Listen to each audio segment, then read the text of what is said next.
Hoy, Pilipinas, ayan, nagbabalik tayo ka-coffee ha. Actually, tumitrending pa rin hanggang ngayon itong sigalot sa pagitan po ni First Lady. Kasi binira na ni First Lady Sumagot na si First Lady dito sa mga bashers. Mga bashers na walang utang na loob Hello Sas, si Sas Sasot grabe pala, matindi no? Tinulungan na, ngayon binibira si First Lady. Nako, si Maharlika isa pa to.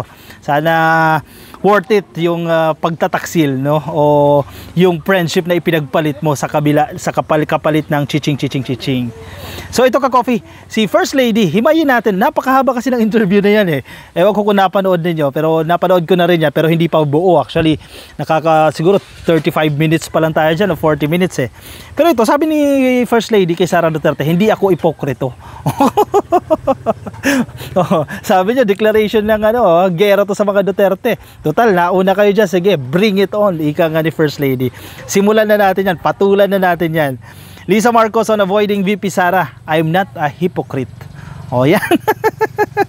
Sa balita ng GMA News Online ito talaga, ikot talaga yung put nila dito Kasi nakahanap sila ng katapat Hala, bira kayo ng bira, ilang taon ninyong binibira yung presidente, hindi kayo pinapatulan. Yan ngayon, pumatol yung asawa.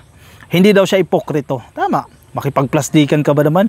Tinawag na bangag yung asawa mo, tinawag na adik yung asawa mo, tapos makikipagplastikan ka, shake hands ka, beso-beso ka kay Sara Duterte. Definitely hindi gagawin ni First Lady yan, di ba? Walang class kasi yung mga yung mga bashers. Actually, insulting itong ginawa. Hindi naman insulting, deserve naman nila na insultuhin itong ginawa ni First Lady sa kanyang mga bashers Sabi niya, ito yung presidente yan yung presidente, andito kayo Ano sa tingin nyo, bababa yung presidente? Ipi-please kayo, sagutin lahat ng mga batikos nyo.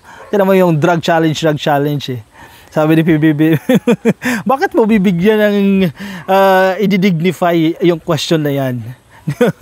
Di lalong natuwa lang yung mga yan. First Lady Liza Araneta Marcos said she had been avoiding Vice President Sara Duterte to show her resentment after the latter's father, former President Rodrigo Duterte, called President Bongbong Marcos Jr. bangag or high on drugs. Natatandaan nyo yung first time na nangyari yan? Kasi di ba nagkaroon sila kauna-unahang prayer rally yan diyan sa Davao Di ba nagkaroon sila ng prayer rally diyan.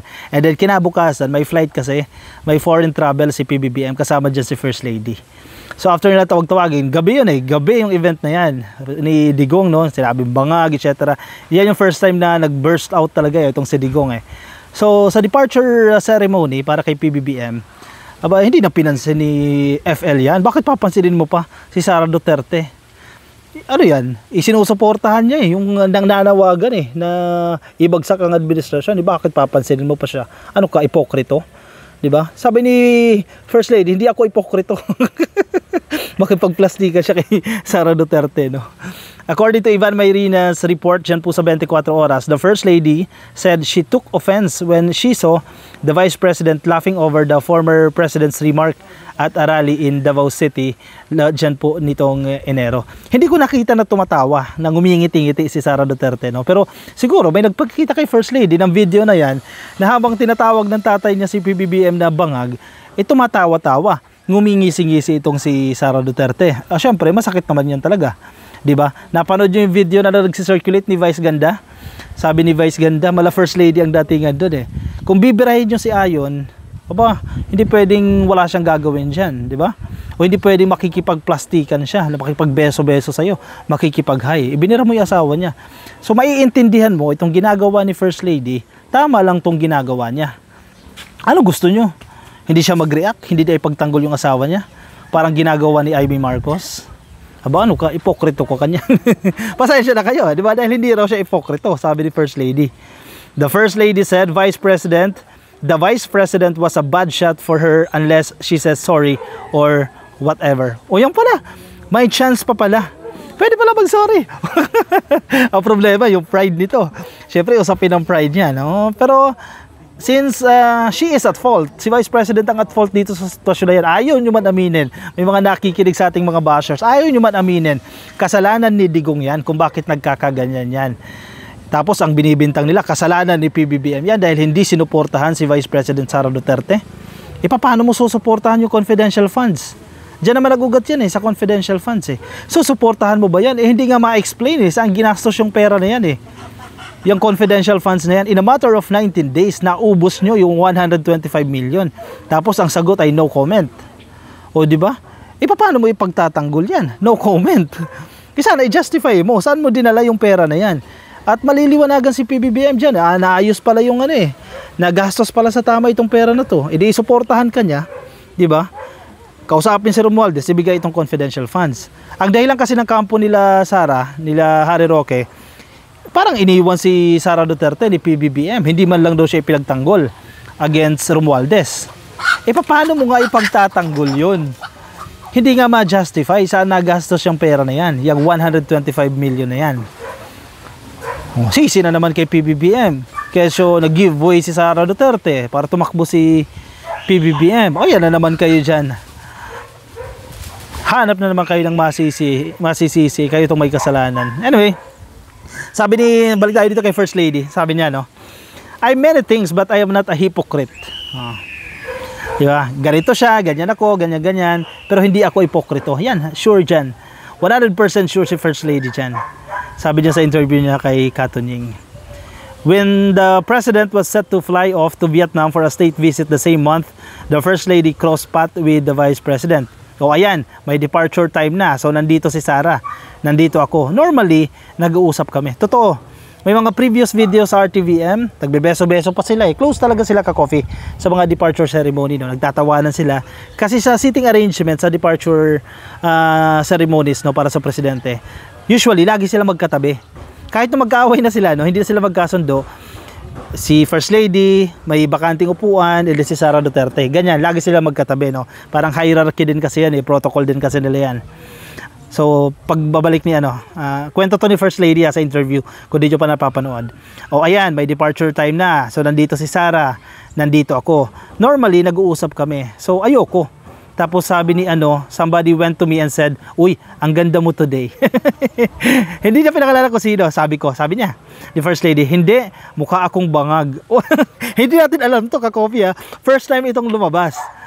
Diba? Nakita natin na hindi niya pinapansin si Sara Duterte, 'di ba? Nakita natin 'yan, alam natin lahat 'yan Pero yung audio, itong usapan na to ng conversation na ito ni First Lady at ng isang tao na lumapit na sa kanya na ang ganda mo today Sabi niya, hindi ako bangag.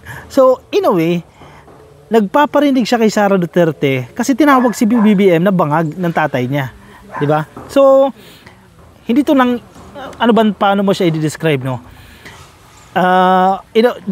pagkontra yan, pagtutol yan sa naging statement ni Digong. Pero parinig, pasaring, bahagya ang pasaring. Diba? Halimbawa, purihin ka, ang ganda mo naman today, hindi ako bangag. Naririnig ni Sara Duterte yan. Gustong iparating dito ni First Lady, aware ako sa kung anong ginagawa ng pamilya mo. Diba? Yan yung gusto niyang ipalabas dyan. Kala nyo hindi namin alam yung ginagawa nyo, alam namin. Yan yung gustong iparating dito ni First Lady. Ganoon ako, no reactions. I said bangag. Bangag is the word of the day. Talagang no reaction. So ayun, after that, I snubbed her. The First Lady said. Hindi natin alam yan Sa interview ni Katunying yan, exclusive niyang sinabi yan. I do it again. I mean, that's not right. You don't do that. That's entitled politics. She said. Tama. Kayo lang ang entitled. Kayo lang ang pwede magsalita against the president. Yung iba hindi pwede magsalita. Pag nagsalita itong kampo na to, ano sasabihin nyo? Mabait lang ang presidente, hindi kayo pinapatulan pumatol si First Lady. Ngayon, ikot kayo, kanya-kanya kayong justify Matatawa kasi Maharlika, nag-live agad After malabas yung video na yan ni Katunying Kinabukasan ng umaga, nag-live agad. Ando doon si Sasasot, di ba? Nag-uusap sila doon, pinapasinungalingan nila. Si First Lady, kanya-kanyang ikot sila, kanya-kanya silang explain dyan. Nakahanap kayo ng katapat. Ang dami nyo, tulong-tulong kayo versus one. Isa lang pala katapat nyo. Si First Lady lang pala ang katapat nyo. The First Lady also recalled a similar instance in Prague, dyan po sa Czech Republic, where the President had a state visit last March. And then going down to Prague, nakita ko siya ulit. Si First Lady to Diba? Sabi ni Bong, behave. Sabi ko, wrong person, honey. She said. Ngayon lang natin nalalaman to Ganyan kabait ang presidente. Pinagsabihan niya yung asawa niya na behave. Pero wrong person, honey. Mali. Hindi pwede. Hindi pwedeng ganyan yan. As for the possibility of burying the hatchet, the First Lady said unless she says sorry or whatever, maybe she will, maybe she crossed the line. So, may chance pa naman na magkabati. May chance pa na magkapatawaran itong si First Lady. O mapatawad ni First Lady. Hindi magkapatawaran kasi may kasalanan si Sara Duterte. Mapatawad ni First Lady si Sara Duterte if mag-apologize siya or may gestures siyang gagawin. May chance pa naman. Antayin natin yung ka-coffee, pero tingnan natin kung gaano kataas yung pride ni Sara Duterte kung mag-apologize siya dito kay First Lady. Good people. Sige. Move on tayo. Haba itong article na to sa GMA. Sa same interview na yan, the First Lady was asked about her husband's erstwhile executive secretary, si Vic Rodriguez naman, who recently urged the president to undergo a credible hair follicle drug test. Isa pa tong si Vic Rodriguez. Yun ang ginawa ni Vic Rodriguez dyan. Nung eleksyon para sa 2022, no, hawak-hawak niya yung resulta, ganyan siya, nasa NBI siya, negative si PBBM at pinapanindigan niya yan na negative siya. And then ngayon, itong mga beater, nagkaroon ng challenge, drug challenge daw. Invento nilang drug challenge na yan. Magpa-drug test daw si PBBM. Kasi para matapos na raw yung issue na yan, ano kayo, hello? Patulan kayo sa issue na yan? Meron na nga during the campaign, pinakita na sa inyo na negatibo yung resulta. Ngayon, dahil wala kayong ibang mga issue, hinahabon nila naman magpa-drug test na naman yan. Hindi pinatulan. Isa pa to si Attorney Vic. Ano yun, kinain mo yung pinakita mong resulta noong 2022 ba yan o 2021 na negative si PBBM? Kinain mo? Kasi, ibig sabihin, nanghihingi ka na panibagong drug test, ibig sabihin, hindi ka confident. Bakit yung pinasa yan that time kung hindi pala kayo confident dun sa resulta ng drug test na yon?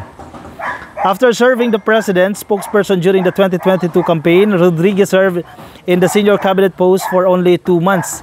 The First Lady said she received advice from a friend before her husband assumed the presidency. Ito yung advice. Basically, she said, your only purpose is to make sure your husband is surrounded by good people. Baka hindi good people, hindi ka bilang sa good people. Itong si Atty. Vic Rodriguez, kaya natsugi yan. Pinalabas lang nila na nag-resign para graceful exit pa rin siya, di ba? Maganda pa rin yung exit niya. Kasi kulang na raw sa oras sa pamilya, no? Hindi totoo yan sa politics. Pag may narinig kang ganyan na kulang sa oras sa pamilya, hindi totoo yan. Kasi when it rains, it pours. Di ba? Kung kasagsagan mo, kasikatan mo sa politics, hindi ka aalis dyan. Kulang daw sa oras sa pamilya. And then after that, nagpahinga. Mga 6 months ata, hindi natin siya nakita sa limelight, no? Maya-maya bumalik. Ang ginagawa na ni Atty. Vic Rodriguez, nag-iikot-ikot na. Aba. Sabi ko, tatakbo yan sa pagkasenador. Nagpe-prepare yan. Actually, may content tayo isang beses Sabi nga natin, no, kung susuportahan ni PBBM itong si Atty. Vic Rodriguez sa pagkasenador, come 2025, may chance siyang manalo. Noon yan, bago siya tumawid papunta sa kampo ni Digong. Ngayon na kay Digong na siya Paano yan? Suportahan pa ba siya ng loyalista? Siyempre hindi na. Kumbaga ngayon, ang primary opposition ay ang kampo ni Digong. Bakit mo susuportahan yan? I-opposition niya. Nasira dyan si Atty. Vic. Mukhang wala na siyang chance manalo sa pagkasenador niyan. Kasi isa na rin siya sa nananawagan Naibagsak itong administrasyon na ito Yan ang problema ngayon ni Atty. Vic. Wala na siyang chance. Kung dumikit siya kay PBBM, baka nagkaroon pa siya ng chance pagdating ng 2025 elections. Ngayon, wala na. Sorry na lang. No. Nagkamali kayo ng tinalo marami din naman issue Mga corruption issue si Atty. Vic Rodriguez Kaya siya natsugi dyan sa posisyon Sunod-sunod yung naging issue niya Diba? Sa mga appointment na yan. Hindi siya nakalusot kay First Lady. Actually, okay lang na nandiyan si First Lady. Though sabi niya, hindi ako umattend sa cabinet meeting. Kasi sabi nila, Mrs. President daw sa akin, okay lang, mag-advise yan. At definitely, kahit anong presidency yan, kahit sinong presidente yan, mag-a-advise talaga yung asawa niyan. Diba? Bago matulog, mag-uusap yan, bakit ano nangyari, anong ganyan. Siyempre, sabihin niya, mag-advise din yan. Hindi mo mawawala yan. First Lady yan Diba? Pero sabi nila, ang nagpapatakbo ng Pilipinas ay si First Lady. Sabi niya, hindi nga ako umattend ng cabinet meeting. Isang beses lang, sumilip lang siya sa cabinet meeting na yan at inimbita niya yung mga cabinet secretaries na, birthday ni Bong, invited kayong lahat, surprise yun. Yun ang sinasabi ni First Lady. Pero yung uupo siya sa cabinet meeting, Every Tuesday. Ang meeting kasi every Tuesday ka-coffee cabinet meeting dyan sa Malacanang Yung mga strategies ng bansa, strategies ng gobyerno, dyan dinidiscuss. Never siyang umattend dyan. Only doon sa sitwasyon na inimbita niya. At silip lang, as in silip lang. Hindi siya umupo, hindi siya, nag-hi lang siya, inimbita niya. That's it, no? And then, kumalas na agad siya. Tapos sasabihin nyo, si First Lady ang nagpapatakbo. May factor din yan. Definitely, daman tayo TNGA dyan ka-coffee. May factor din yan. Siyempre, nag-uusap yan At common yan. Walang mali doon ka-coffee. Nag-uusap yan, nag-a-advise. At the end of the day, ang presidente pa rin na magdidesisyon dyan. Siya pipirma dyan Pero yung First Lady, definitely, entitled din siya sa pagbibigay ng advice. Asawa ka diba? Alam mo yung makakabuti para sa asawa mo. Yung mga inggit dyan, mga selos dyan, tigil muna kayo. Parking muna kayo. Antayin nyo 2028, makapwesto kayo. Makaupo si Sara Duterte. Kung makakaupo, ayan, pasok kayo. Harry Roque, ayan, pasok. Mabigyan ng cabinet potion kung mananalo si Sara Duterte. Alright, sige. Anong say ninyo dyan? Ilagay ang inyong opinion, ang inyong reaction dyan sa ating comment section para mabasa rin po ng iba nating mga ka-coffee. Samantala, yung mga nasa Facebook at hindi pa naka-follow sa ating Facebook page, ay pasukin lang ka-coffee please like lang po and follow dyan sa Facebook. At kung nasa YouTube po kayo, ay please like lang po yung video na yan. At baka di pa kayo nakasubscribe, i-click lang po ang subscribe. Alright, sige, kayo magpapaalam na sa inyo ka-coffee. Maraming salamat po sa pagsama sa akin Ingat po kayo nasaan man po kayong panig ng daigdig. Paalam!